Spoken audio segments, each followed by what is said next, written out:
Okay. Yeah, I know it's been a really long time since I since I last did a video, and I know that my mic doesn't sound very good. I'm using a different computer at the moment. I don't really have access to my normal computer and my mic as well at the moment, so I'm sort of like making do with what I've got. So as you can see, I'm playing the demo again, and I haven't done this for about 2 years now, which is crazy. It doesn't feel like 2 years, but it's apparently 2 years. So we're just going to go into this. I've had to record this video a few times because obviously the last time I did a video was a year ago, and I'm really rusty when it comes to audio balancing and stuff. So I don't know how the audio balance is going to be in this, but I'm gonna see how it works. So the idea behind this, in fact, you're probably looking at the title of the video already, and you're wondering why I've gone into Molten Crater. There is a reason behind this. So today I'm using a cheat engine called Cheat Engine. It's the clue's in the name, really. So I sort of found this a few days ago. I found a video that showed someone using a cheat engine to make Spyro 1 do some weird things. So the idea behind the engine is that there's millions, like literally 8 million values stored within the game, 8 million different addresses, and they all have different values, if you see what I mean. So, for example, the pause menu, we've got a value of 1 at the moment because we're hovering over the continue button, for example. So, what we want to do is find the value that represents what options we're seeing in the options menu. That might sound complicated, but at the moment we're just going to search for 1, and as you can see, 17,000 results have appeared. So that might have been like gone a bit too quickly. That's just we've searched for all the values which have a value of 1 when we open the pause menu. There is a reason behind that. That's because the quit game option is represented by the number 1. Exit area is represented by the number 3. So now we're going to do another scan in Cheat Engine with the exact value of 3, and it comes up with just a 1 option. So that's what we're looking for. We're going to double click that, and now we have the address saved. So yeah, we can change this value if we want. So if we change it to 2, for example, it changes to exit level. This is really convenient because it means that we can go into the Sunny Villa part of the demo, and we can just like we can change the pause menu so that it says exit area, so that we can exit the skateboard area of the demo. Now, if you haven't seen the demo videos, I suggest going and like watching them quickly. But the idea is that normally you can't leave the skateboard area, but we're going to change that. So we're going to bring up the pause menu, and of course we're going to bring up the cheat engine again, and we are going to change the value we had before. No, not that. We're going to change the value we had before to 3, because that is the number that represents exit area. We're going to look at more things we can do with the pause menu later. So already, isn't that absolutely amazing? We're out. You might be able to tell there's a few differences already. There's trees missing, extra lives missing, textures missing apparently. Yeah. So obviously this level was not complete at all. It's still got the same egg name, like it was called Sanders in the final game as well. So that's cool. A lot of the other eggs have different names. So, and yeah, a lot of the dialogue sounds exactly the same as well. So here's a problem. We are actually we're trapped. Fortunately, I figured out a way to fix this. This isn't the best way of doing it. I have actually seen someone has made a a video now of Spyro like flying into the level. There's an unused fly-in the in the game's data apparently, so that's quite cool. But the way that I'm going to use, the method I'm going to use is, well, first search for. I'm just going to do unknown value because I don't know the value I'm looking for at the moment. But there's, like, as I said, 8 million values in the game. Now every time I move, I'm going to look for what values have changed. So I'm going to set my scan type to change value, and I'm going to click new next scan, because that's going to bring up all the values which have changed, because we're specifically looking for the ones that represent Spyro's location. And every now and then I'm also gonna not move, and I'm gonna click unchanged value. Now, as you can see, I've narrowed it down to 136 already. That's because a lot of the values which come up are actually representing what's on the screen and what position the camera's in. So I stayed still a few times and moved the camera and looked for unchanged values, because we weren't changing Spyro's location, just his camera position.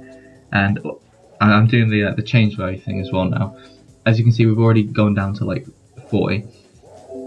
So we want to narrow it down as much as possible. 24 seems suitable, but that means we're going to have to do a little bit of trial and error. 23, okay. 18, that's better. Okay, doesn't look like it's changing now. So you can see all these different values. I don't remember. I never remember which one is the one we're really looking for, but we want to change each of these values to, well, like generally I just do 3,000 just because it's a number, and what most of these values do is they don't change after we change them, because they're sort of like fixed values that represent something in the game. I don't really know, but one of these values is going to represent Spyro's location, and hopefully we should be able to change Spyro's position by typing in this value. Now, it wouldn't really matter what value you actually write in.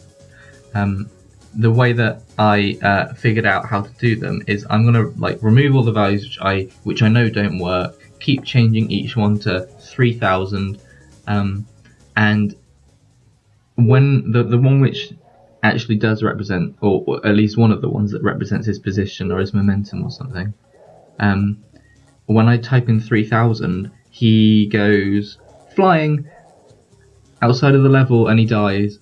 But then when he respawns, the cage opens. That's just the method I found that works. So we're going to keep doing this, and shortly we should be able to find. Oh, I found something. I don't really know if that. Okay, I think that's our momentum, not our position. Let's do it again. Yeah, that doesn't look like it's helping that much. So there's actually been a lot of stuff going on in the internet Spyro community at the moment. Obviously, with my video a few days ago that was on Dragonfly Eggs, that was it. Oh well, it was. I used a really glitchy emulator on the Japanese version of Spyro 2, and the reason for using the emulator was not because I wanted to show off the glitches. I recorded the video because it was so glitchy. I thought, oh, this will make a bit of a funny video. But no, that wasn't really what I was. That's not the sort of the main reason I was going for it. The main reason is because that emulator in particular, you can act as though a pocket station is attached to. Oh, we did it. You can act as though a pocket station is attached to the emulator, right? And this is only a Japanese only thing, so I didn't know what a pocket station was originally. So the idea is that we do that. I'm going to set a save state, but yes, okay, good. So when we do that, we Dragonfly Eggs, apparently, but people have only just sort of recently noticed this, or at least the English-speaking internet has. So that's exciting. Crystal Fisher actually did a video on it originally. That no one else had done a video on it before, which was weird. So I'd suggest going over to Crystal Fisher's channel if you want to see the eggs in Spyro 1, because he's doing a series on them now, and they are quite cool. So as you can see, there's already a few differences we're seeing. There's only that's literally the only tree and the only flower in the level, which is bizarre. There's also this thing. There's a huge hole in the ground. I don't really know what the reason for that is, except that in an older version of the game, as you can see with this screenshot, there used to be a fountain there. So I'm guessing they just sort of picked the fountain straight out of the ground, didn't really fix it, and then later on went, now that doesn't look natural, and they changed it back again. So yeah, I haven't seen many other early screenshots of Spyro, but that is one that I have seen, and I wish I could find more, because they're quite. It did seem to have quite a few differences to the final game, which is interesting. As you can see, there's these doors everywhere as well. Normally there's this weird white pattern on those things. I don't know if they're supposed to be doors in the final version of the game either. They just sort of look like weird walls, but I guess they're doors. I don't really know. So yeah, there's a lot of emptiness in this level because there's no trees. There's not much decoration in general. Now, okay, here's a bit of an issue. We don't have a. Oh look, the very edge of that platform doesn't go round like it does in the final game. Yeah, so we can't enter the Sheila bit because I'm guessing in this level they just disabled the. Oh, I forgot to get this egg. And yeah, that name is definitely different from what it is in the final game. At least I think it is. But the dragon itself isn't. It looked very similar, I think. So yeah, there's a. Oh, I forgot what's name. Oh yeah, so right, yeah, this. Oh yeah, I'm just trying out to see if because in the screenshot I put up earlier, there was some like rooms above on the building that aren't normally there. So I'm just sort of, just in case they have like not put the collision detection in them or something. I don't know, but yeah. So there's a thing with this level that we can't enter any of the portals. I think they disabled that because they wanted to keep you in the skate park bit. So they so they kept you there by disabling the portal, and that means we can't get into the Sheila area, unfortunately. But what are you going to do? There might be a way of getting in there. In fact, I'm almost certain there is, but I haven't found it yet. I have found, however, that in other versions, other levels rather, there is a value that represents where you are. So if you're in the main part of the level, 0.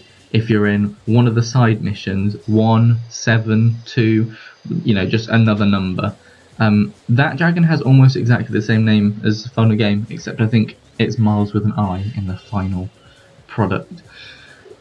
So yeah, when I was messing around with these values, I found that if you change the value representing where Spyro is, it doesn't warp you into another location, but it does disable the portal. So it's possible that that value is constantly changed in this level in particular, and we can find it, change it, and get into the Sheila bit. But I don't really know that. But yeah, it does look like a lot of the level is actually very similar to the final product, as you can see.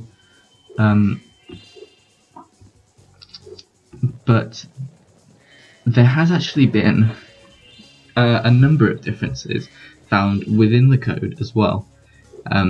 So recently someone they pulled out all the names, they ripped the level names, and they found that a number of the levels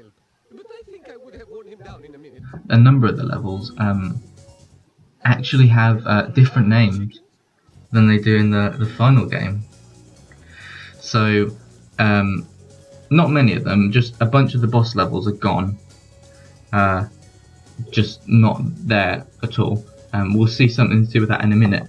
But also the Sparks levels aren't present. I think Buzz's Dungeon is the only boss level that has the name still in it. The levels which aren't present have got level 37, level 38, level 49, level 50 as their thing. So we're going to mess around with the pause menu just a little bit more. So yeah, give up is what you do if you put into. And if you put in 5, now this is interesting. Nothing. I don't really know why, but if you put in 6, it comes up with the options menu and that sort of thing that you'd see in the final game.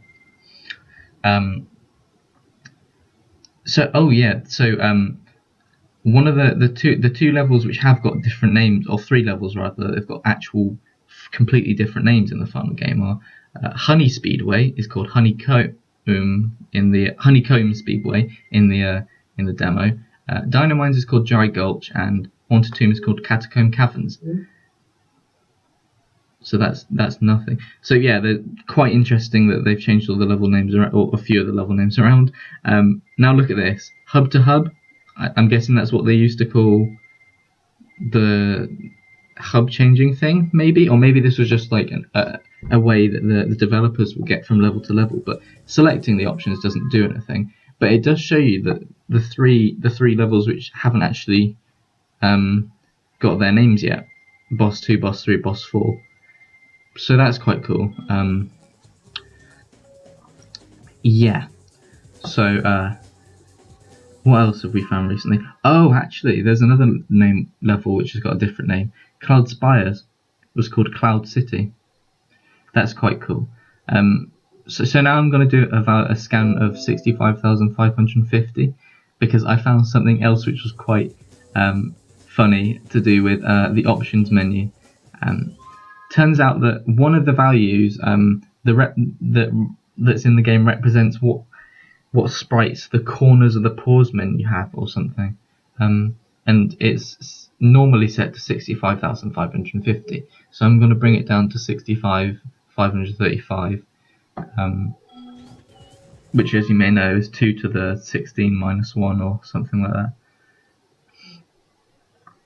Yeah, that's gone into minus numbers. Okay, 65,536 is where we start. 0, 1, 2, 3.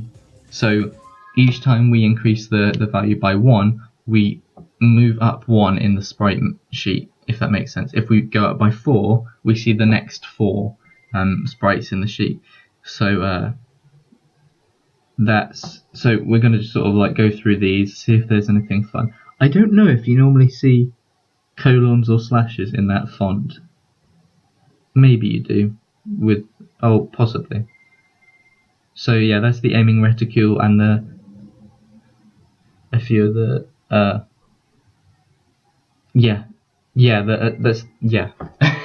there's all the animation frames for the gems and for Spyro's health counter and the egg in the corner, which, as we said before, has got a weird texture in this version. I don't know why. It just has. I don't think that was ever intended to be the final thing, but it's so lazy. It's just a green blob with a yellow dot on it. That's not right. That doesn't look like an egg. But maybe it was just to sort of test that the animation frames were working, because you can see that it's rotating if it's got like a little dot on it.